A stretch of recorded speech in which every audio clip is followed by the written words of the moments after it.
محمد صلى الله عليه وسلم وعلى آله وصحبه أجمعين وإلى حضرة جميع الأنبياء والمرسلين عليهم الصلاة والسلام إلى حضرة جميع العلماء والأولياء والصالحين ثم إلى أرواح أمهات المؤمنين سيدتنا خديجة الكبرى وسيدتنا عائشة الرضا وإلى بنت الرسول سيدتنا فاطمة الزهراء البتول وإلى روح سيدنا الحسن وإلى روح سيدنا الحسين ثم إلى روح الإمام المشارق والمغارب أسد الله الغالب سيدنا علي بن أبي طالب كرم الله وجهه ثم إلى روح سيدنا المهاجر إلى الله أحمد بن عيسى وابنه وبلي الله وإلى روح سيدنا الأستاذ الأعظم الفقيه المقدم محمد بن علي بعلوي وأصولهم وفروعهم وجميع سادتنا علي بعلوي أجمعين وكافة أهل تاريخ وسيون ثم إلى روح سيد عمر بن سالم صاحب تنجون وإلى روح سيد مخرم صاحب تنجون بتو وخصوصا إلى مؤلف هذا الكتاب سيدنا الإمام صاحب راتب الكتب الإرشاد وغوث العباد والبلاد الكتب الحبيب عبد الله بن علوي بن محمد الحداد وأصولهم وفروعهم أن الله يعلي درجاتهم في الجنة ويكثر مثوبتهم ويضاعف حسناتهم ويحفظنا بجاههم ويعيد علينا من بركاتهم وأسرارهم وأنوارهم وعلومهم ونفحاتهم في الدين والدنيا والآخرة ثم إلى أرواح جميع أهل القبور من المسلمين والمسلمات والمؤمنين والمؤمنات من مشارق الأرض إلى مغاربها برها وبحرها خصوصا إلى أرواح آبائنا وأمهاتنا وإخواننا وأخواتنا وأجدادنا وجداتنا وأساتذتنا ومشايخنا أن الله يغفر لهم ويرحمهم ويسكنهم الجنة برحمته أوصل لهم ثواب ذلك منا إليهم ثم إلى حضرة سيدنا الإمام الحافظ المسلمين الحبيب عمر بن محمد بن سالم الحفيظ بن الشيخ أبي بكر بن سالم وسيدنا الوالد أبويا الأستاذ الحبيب حمد النجيب بن محمد بن حامد بن الشيخ أبي بكر بن سالم وتلميذه ما سيد الوالد المربي الروحي أبويا الحبيب محمد شكري بن علي بن شهاب الدين وإلى حضرات والدينا وعلى هذه النية وكل نية صالحة مقبولة وإلى حضرة النبي سيدنا ومولانا محمد صلى الله عليه وآله وصحبه وسلم بسر الفاتحة أعوذ بالله من الشيطان الرجيم بسم الله الرحمن الرحيم الحمد لله رب العالمين الرحمن الرحيم مالك يوم الدين إياك نعبد وإياك نستعين اهدنا الصراط المستقيم صراط الذين أنعمت عليهم غير المغضوب عليهم ولا الضالين آمين. Assalamualaikum warahmatullahi wabarakatuh. Alhamdulillahi rabbil alamin. Alhamdulillahi nahmaduhu wa nasta'inuhu wa nastaghfiruh. Wa na'udzu billahi min shururi anfusina wa min sayyiati a'malina. May yahdihillahu fala mudilla lahu wa may yudlil fala hadiya lahu. Asyhadu an la ilaha illallah wahdahu la syarika lahu. وأشهد أن سيدنا محمدا عبده ورسوله لا نبي بعده اللهم صل وسلم على سيدنا محمد مفتاح باب رحمة الله عدد ما في علم الله صلاة وسلاما دائمين بدوام ملك الله وعلى آله وصحبه ومن والاه ولا حول ولا قوة إلا بالله سبحانك لا علم لنا إلا ما علمتنا إنك أنت العليم الحكيم رب اشرح لي صدري ويسر لي أمري واحلل عقدة من لساني يفقه قولي أما بعد. Alhamdulillah, Bapak Ibu, segala puji bagi Allah Subhanahu wa taala. Allah Tuhan kita yang sangat sayang kepada kita, yang terus menerus memberikan nikmatnya kepada kita tanpa pernah putus, sehingga jadilah setiap saat kita berada di bawah naungan nikmat Allah Subhanahu wa taala. Dan saking banyaknya nikmat Allah yang ada pada diri kita, maka kita tak akan mampu untuk menghitung nikmat tersebut. Maka niatkan di samping untuk menuntut ilmu, kehadiran kita di majlis ta'lim adalah dalam rangka mensyukuri nikmat Allah yang diberikan kepada kita. Telah diberikan oleh Allah Subhanahu wa taala nikmat badan sehat, diberi oleh Allah rezeki, diunjuk waktu, kesempatan untuk menuntut ilmu, maka kita gunakan nikmat-nikmat tersebut untuk beribadah kepada Allah, untuk semakin mendekatkan diri kepada Allah Subhanahu wa taala. Mudah-mudahan ketika kita telah bersyukur kepada Allah sebagaimana janji Allah Subhanahu wa taala dalam Al-Qur'anul Karim, maka Allah akan tambahkan lagi nikmat-nikmat tersebut lebih banyak, lebih berkah. Dengan berkat galak ngaji, badan bertambah sehat, rezeki bertambah, diluaskan oleh Allah Subhanahu wa taala, dikabulkan hajat-hajat kita, diperbaiki keadaan kita, dan kita minta kepada Allah agar di sisa umur kita ini Allah Subhanahu wa taala mudahkan kita untuk melakukan ketaatan kepada Allah, melakukan berbagai perkara yang mengundang ridha Allah, dan sebaliknya kita berlindung kepada Allah daripada melakukan perbuatan-perbuatan yang dimurkai oleh Allah Subhanahu wa taala.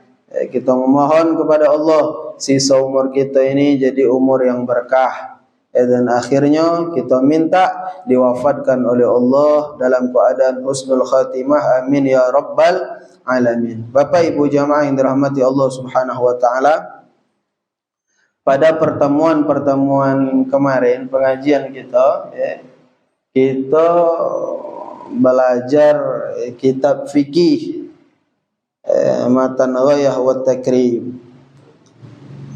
Dengan berbagai pertimbangan, malam kini kita ganti. Kenapa? Karena aku ngaji kitab yang sama di Masjid Al-Falah malam Rebu. Malam Rebu, dan juga sebagian jamaah kita kadanglah banyak juga nonton di video karena selalu kita rekam. Jadi biar manfaatnya lebih meluas, pengajian kita lebih efektif, kita buka kitab lain malam Kamis ini, bukan lagi kitab fikih. Jadi malam Rebu itu Bapak Ibu, kami punya pengajian 2 malam Rebu itu. Jadi 2 minggu itu di Masjid Al-Falah, 2 minggunya lagi di Masjid Baitur Rahman. Jadi selang-seling di Al-Falah, di Baitur Rahman, di Al-Falah lagi. Itu seluruhnya buka kitab fikih. Di Al-Falah kita buka Matan Ghayah wa Takrib. Di Baitur Rahman kita juga buka kitab fikih Muqaddimatul Hadramiyah. Jadi kita di Siko tak usah lagi buka kitab fikih. Lihat di situ. Tonton baik. Kita insyaallah di pengajian malam Kamis ini akan mengaji kitab Sabilul Iddikar yang dikarang oleh Al-Imam Abdullah bin Alawi Al-Haddad, atau yang terkenal dengan sebutan Imamul Haddad. Tapi sebelum kita masuk kepada kitab, kenapa dinamai Sabilul Iddikar, kenapa Imam Haddad mengarang kitab tersebut, apa baik gambaran isi dari kitab itu, kita sebagai adab yang diajarkan oleh para ulama, para guru-guru kita, sebelum kita ngaji kitab para ulama, kita mengenal dulu siapa yang ngarang kitab itu, Imam Haddad itu siapa, agar berkah. Jangan kita ngaji makai kitabnya, ngambil ilmu darinya, di orangnya itu lagi tak tahu. Itu kurang berkah. Belajar model itu. Alhamdulillah, malam kini kita berkah juga. Jamaah kita ada yang balik dari haji, Bu Asni. Kita kalau minta doa dengan Ibu Asni, sebagaimana perintah baginda Nabi Muhammad SAW. Nabi yang menyuruh kita minta doa kepada orang-orang yang baru balik dari haji. Dan ada doa Nabi SAW untuk mereka yang haji.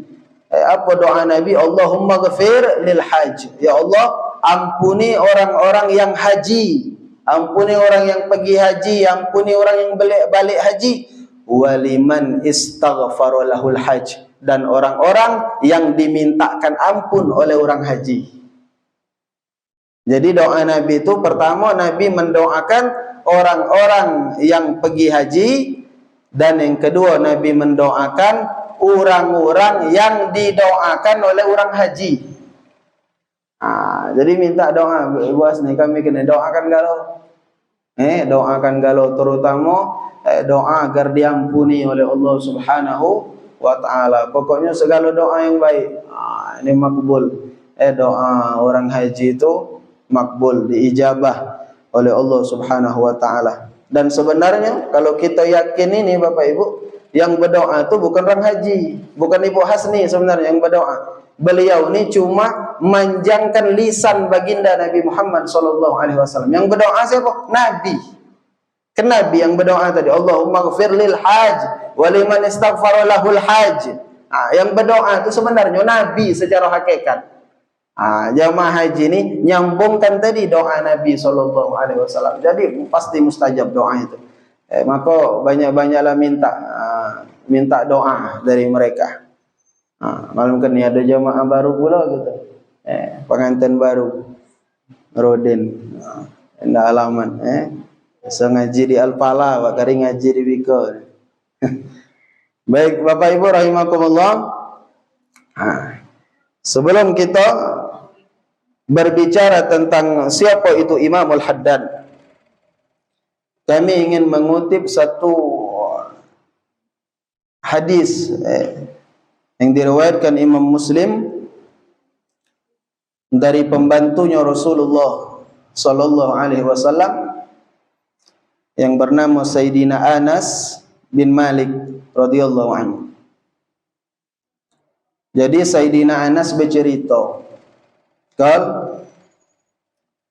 qala Abu Bakrin li Umar radhiyallahu anhuma, telah berkata Sayyidina Abu Bakar kepada Sayyidina Umar bin Khattab radhiyallahu anhuma, ba'da wafati Rasulullah sallallahu alaihi wasallam, setelah wafatnya baginda Rasul sallallahu alaihi wasallam. Sayyidina Abu Bakar ngomong dengan Sayyidina Umar. Kapan? Setelah wafatnya baginda Nabi Muhammad sallallahu alaihi wasallam. Apa yang diomongkan Sayyidina Abu Bakar? Intalik bina ila ummi Aiman radhiyallahu anha. Intalik bina aja. Payo kita ujinya pergi ke rumah Ummu Aiman. Sayyidina Abu Bakar ngajak Sayyidina Umar ke rumah Ummu Aiman. Siapa Ummu Aiman? Ibu-ibu, siapa Ummu Aiman? Lupa? Pelajaran nanu itu. Pelajaran sirah, ibtidaiyah, kalau agama, Ummu Aiman. Ummu Aiman ini pengasuhnya Rasulullah sallallahu alaihi wasallam. Nama aslinya Ummu Aiman Barakah binti Tha'labah radhiyallahu anha. Tapi bukan Sa'labah yang galak kita ceritakan tu, lain Sa'labah. Kan Sa'labah bapaknya Ummu Aiman. Beliau dipanggil Ummu Aiman karena narwana namanya Aiman. Ummu Aiman tu Umma Aiman. Ummu Aiman ini Bapak Ibu dulunya beliau berkhidmat membantu keluarga Nabi SAW, pembantu bapaknya Nabi Sayyidina Abdullah. Setelah Sayyidina Abdullah meninggal, Sayyidah Aminah meninggal, beliau terus berkhidmat kepada keluarga Nabi Muhammad SAW, terutama kepada baginda Nabi. sallallahu alaihi wasallam. Dekat Ummu Aiman ini luar biasa dekatnya hubungan dengan baginda Rasul sallallahu alaihi wasallam. Kalau Bapak Ibu masih ingat dulu aku pernah bercerita kalau tak salah waktu Maulid Nabi.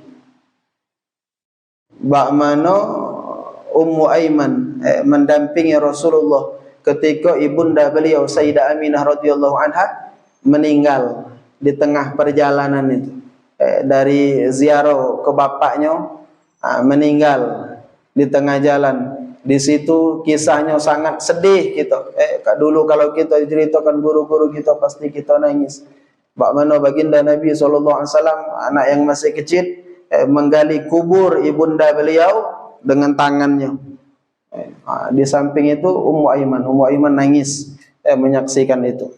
Dan makanya beliau ini sangat sayang luar biasa dengan baginda Nabi Muhammad SAW, sehingga baginda Nabi menyebut tentang Ummu Aiman ini ummi ba'da ummi, umakku setelah umakku, pengganti umakku. Ummu Aiman ini sempat nikah sekali pertama oleh anak Aiman tadi. Kemudian beliau menjanda. Tua Ummu Aiman ini karena sayangnya Nabi dengan Ummu Aiman, Nabi tawarkan kepada para sahabat, uji Nabi, siapa yang nak ngawini betina perempuan surga, nikahilah Ummu Aiman. Ummu Aiman lah tua waktu itu. Kira-kira kamu ditawai itu yang jantan, Nabi yang nawai. Dengar itu tak peduli lagi nak tua. Tiba-tiba sahabat Nabi, anak angkat Nabi yang bernama Sayyidina Zaid bin Harithah radhiyallahu an, beliau menawarkan diri, aku nikahi Ummu Aiman. Pengen ngambil berkah tadi omongan Nabi SAW, dan juga ngambil berkah orang yang mengasuh Nabi Muhammad SAW. Dan dari pernikahan Zaid bin Harithah radhiyallahu an dengan Ummu Aiman radhiyallahu anha, kaki Bapak Ibu lahir panglima termuda dalam sejarah Islam, Sayyidina Usamah bin Zaid radhiyallahu an. Dari pernikahan Zaid bin Harithah dengan Ummu Aiman. Jadi balik ke cerita tadi, setelah wafatnya Rasulullah, payu uji siapa? Uji Sayyidina Abu Bakar, ngomong kepada Sayyidina Umar, kita ke rumah Ummu Aiman, nuzuruha, kita ziarahi, kita kunjungi Ummu Aiman kama kana Rasulullah sallallahu alaihi wasallam yazuruha, sebagaimana dulu kebiasaan baginda Nabi Muhammad sallallahu alaihi wasallam sering berkunjung menziarahi Ummu Aiman.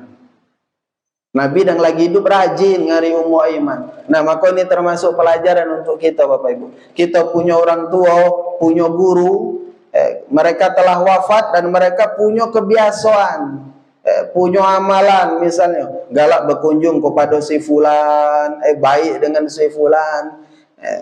Bakti kita kepada orang tua yang telah meninggal, kepada guru tadi ngapa? Setelah mereka tak ada lagi, amal itu teruskan. Jangan putus.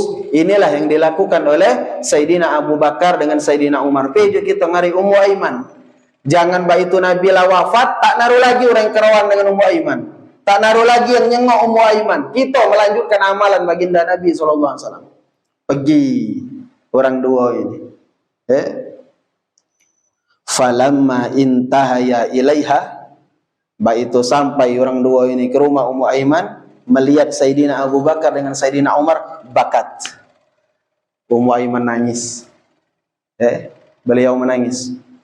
Kemudian faqala laha, berkata Sayyidina Abu Bakar dengan Sayyidina Umar, ma yubkik, apa yang membuat engkau menangis wahai Ummu Aiman? Amma ta'lamina anna ma indallahi khairun li Rasulillah sallallahu alaihi wasallam.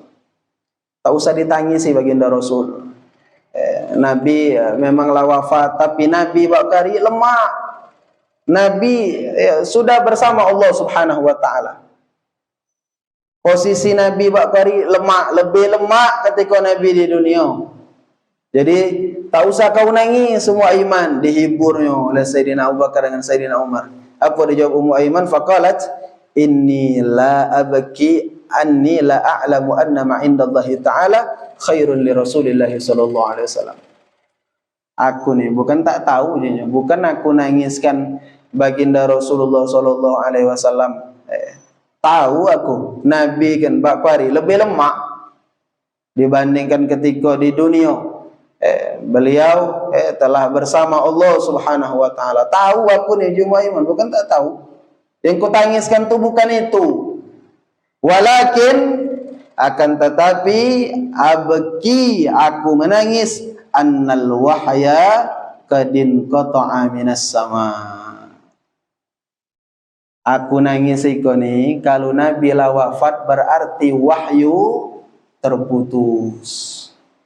Wahyu terputus dari langit. Ayat Al-Quran tak ada lagi turun. Nabi lah wafat, tak baca lagi kita dengar Nabi menjelaskan ayat-ayat Allah. Nabi nyampaikan firman-firman Allah. Itu yang buat aku nangis.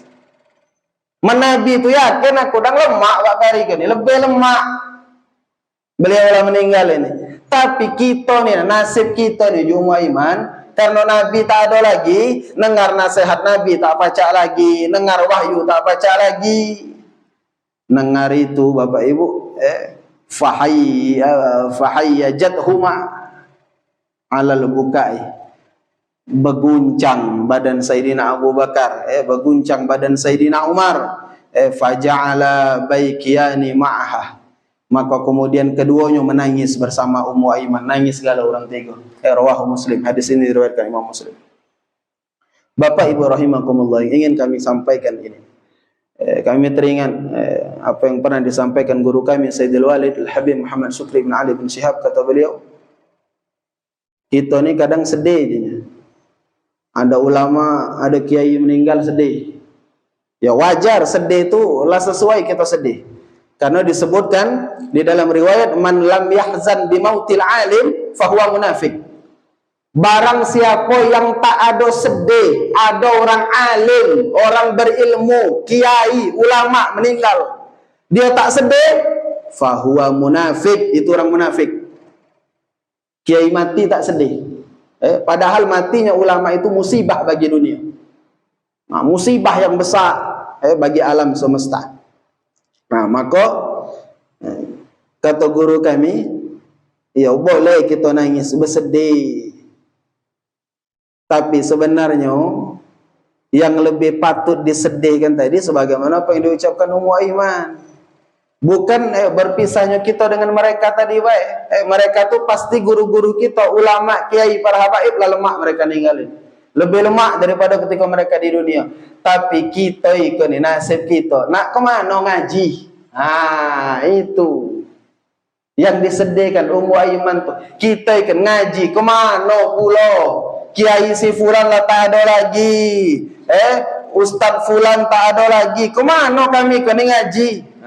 Itu sedih kan tu. Kita ni banyak Bapak Ibu kadang. Di kita ni, Tanjung Atap, Tanjung Batu ni banyak kiai. Tanjung Atap ada Kiai Bahri, ada Kiai Haji Muhammad Ali, Bapak Kiai Rosan, ada Kiai Rosan. Tanjung Batu banyak kiai. Ada Kiai Golib, ada Kiai siapa? Mertua Haji Bedu, dua beradik dengan Kiai Golib itu, Kiai Umar. Kiai Umar.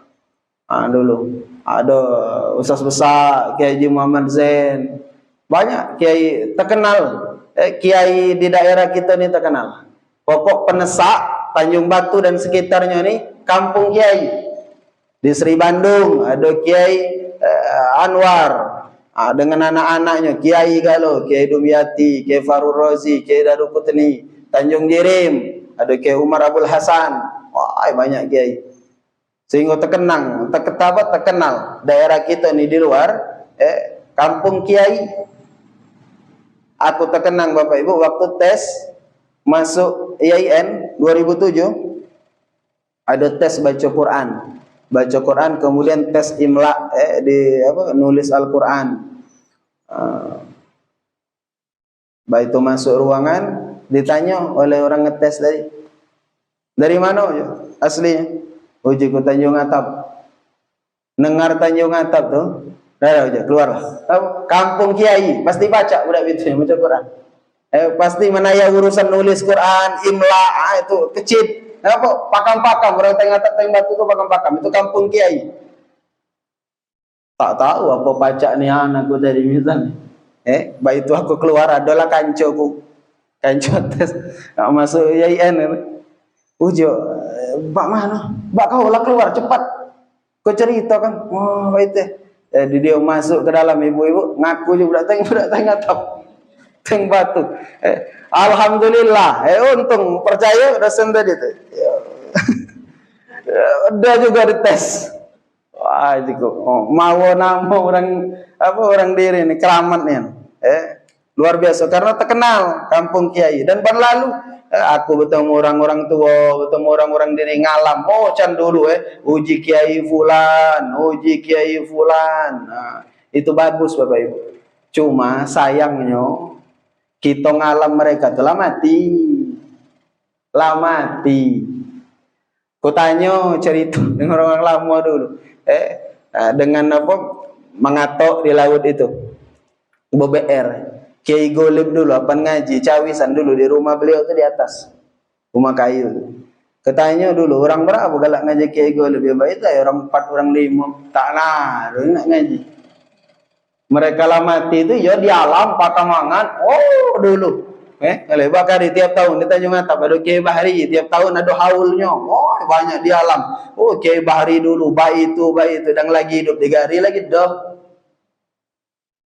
Tak naruh guna. Tak boleh digari di alam lah mati. Bakal apa?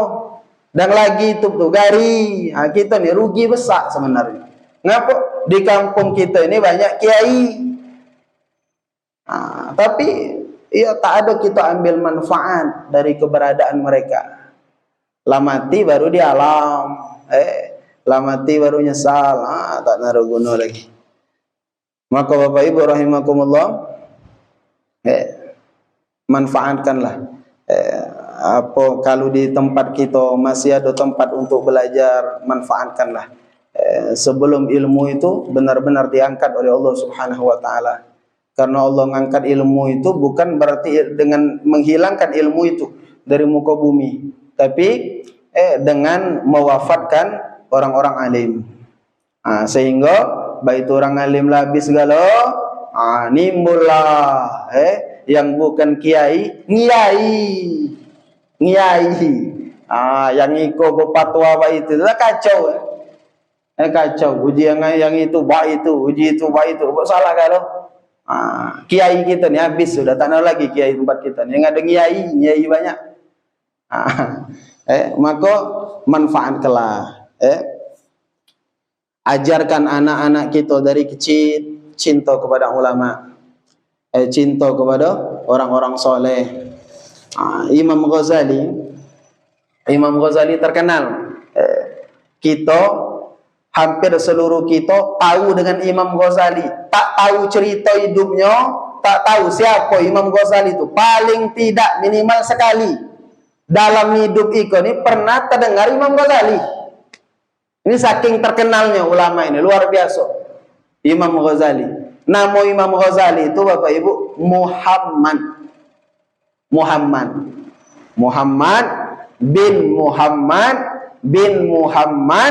bin Ahmad.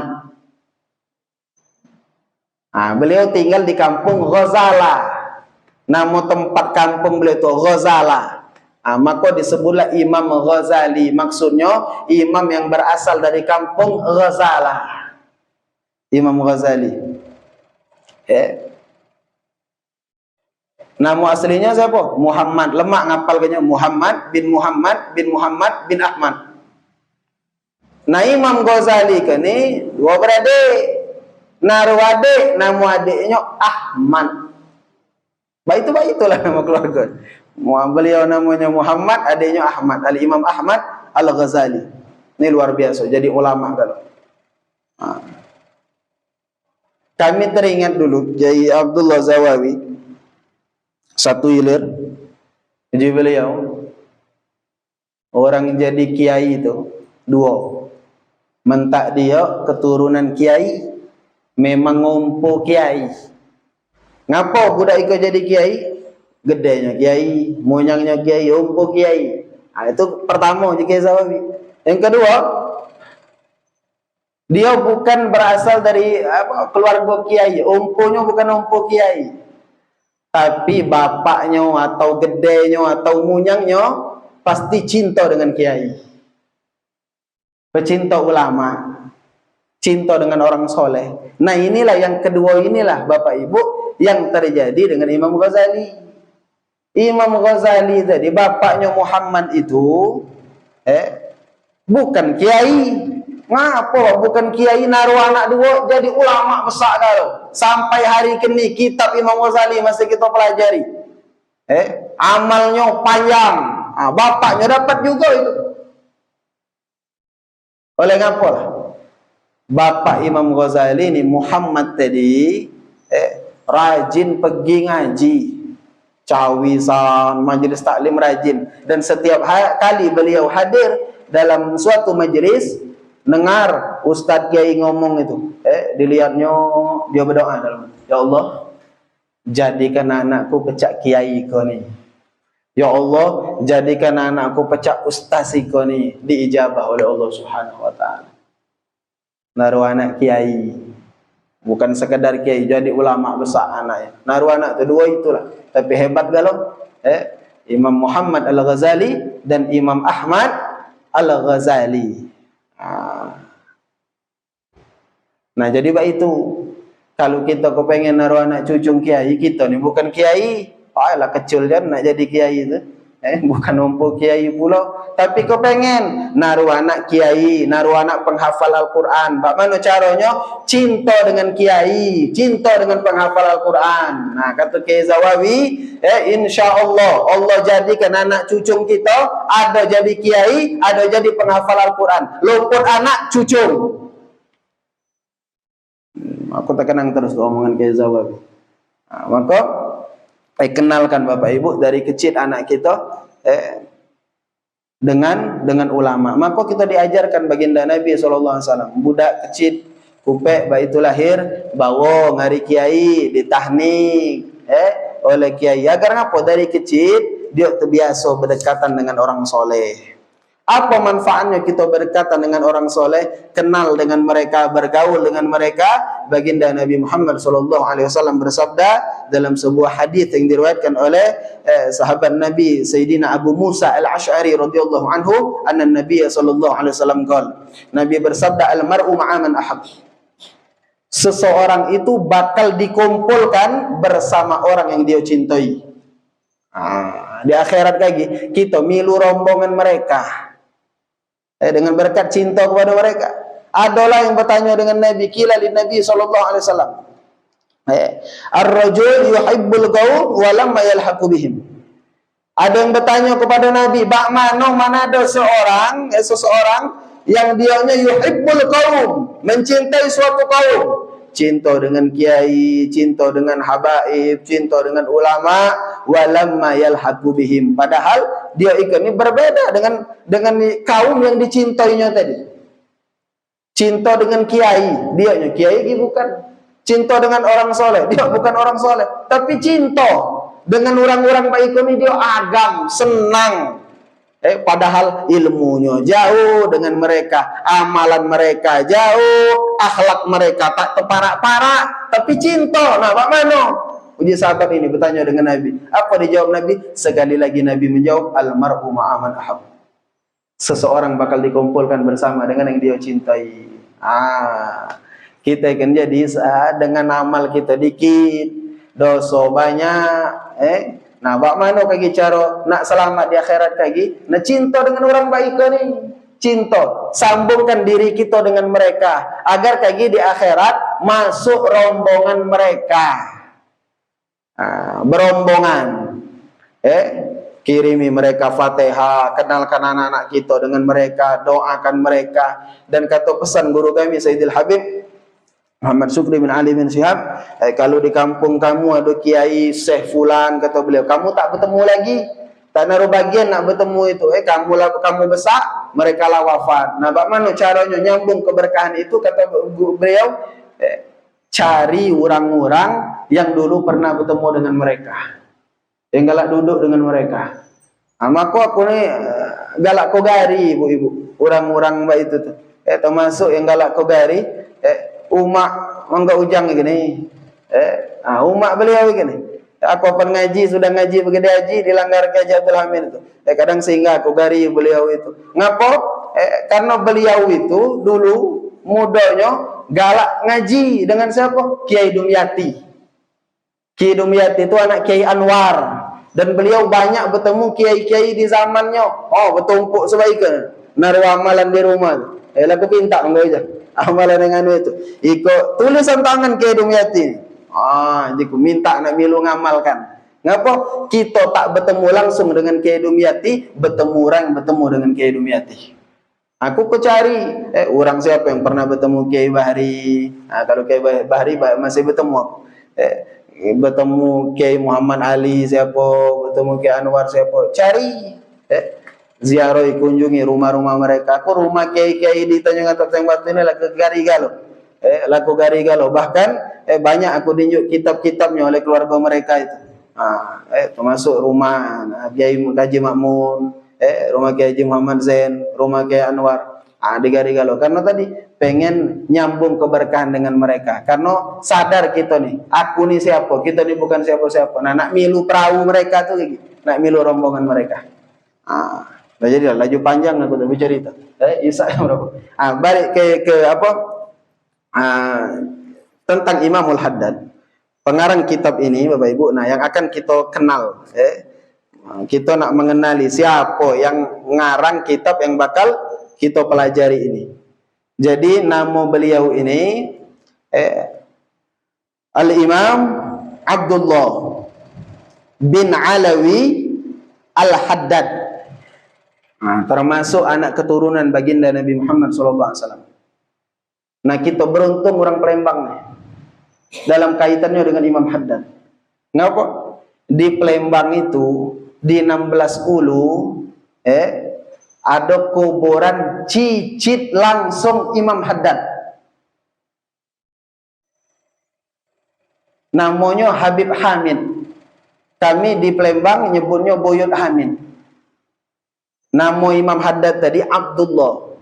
Nasabnya silsilahnya Buyut Hamid ni Hamid bin Ali bin Alawi bin Abdullah. Cicit langsung.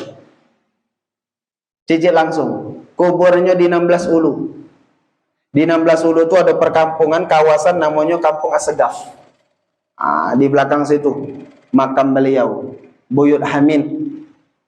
Anak cucung Buyut Hamid ini termasuk pernah ceramah di Walimah.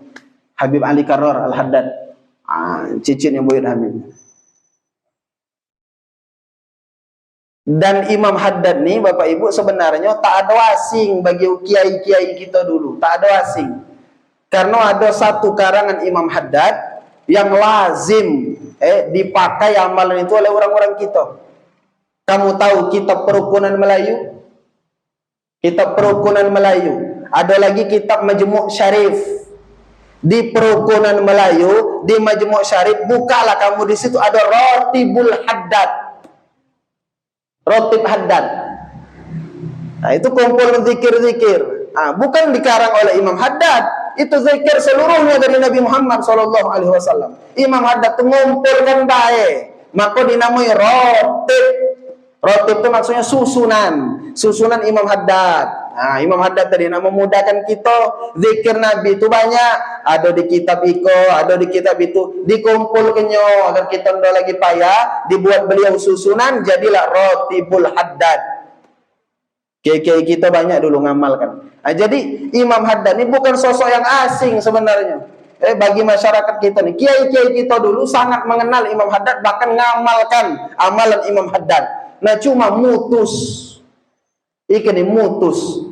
Di Campang 3, ibu-ibu di Komering, di Campang 3 itu, waktu ke Campang 3 mendapati orang-orang Campang 3 itu Amalannya, wiridnya sesudah maghrib maca Rotibul Haddad. Terkejut, ditanya, bukan dari mana kamu pacak tahu amalan nih Rotibul Haddad? Uji orang itu Rotib, tak tahu dia Rotibul Haddad. Nah, yang kamu baca tadi, ya tak tahu ya. Pokoknya kalau amalan gede munyang, jadi gede munyang. Tadi kemarin ngamalkan Rotibul Haddad. Apa itu orang-orang kita nih?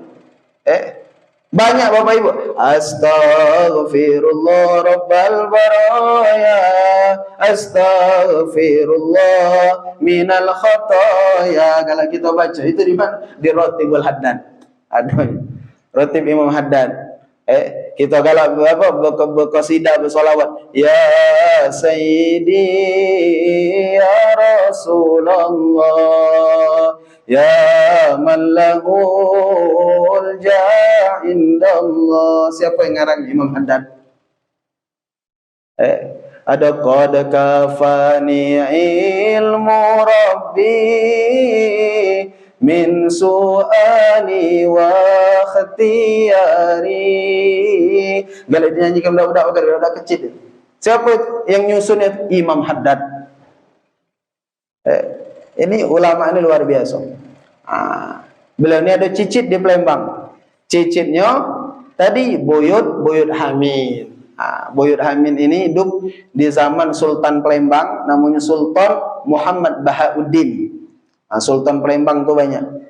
Ada namanya Sultan Muhammad Bahauddin. Sultan Muhammad Bahauddin ini bapaknya Sultan Mahmud Badaruddin II yang jadi nama bandara. SMB 2. Ini bapaknya Sultan Muhammad Bahauddin. Sultan Muhammad Bahauddin ini muridnya Buyut Hamid. Muridnya Buyut Hamid tadi, cicit Imam Haddad. Kuburannya di Tiga Ilir.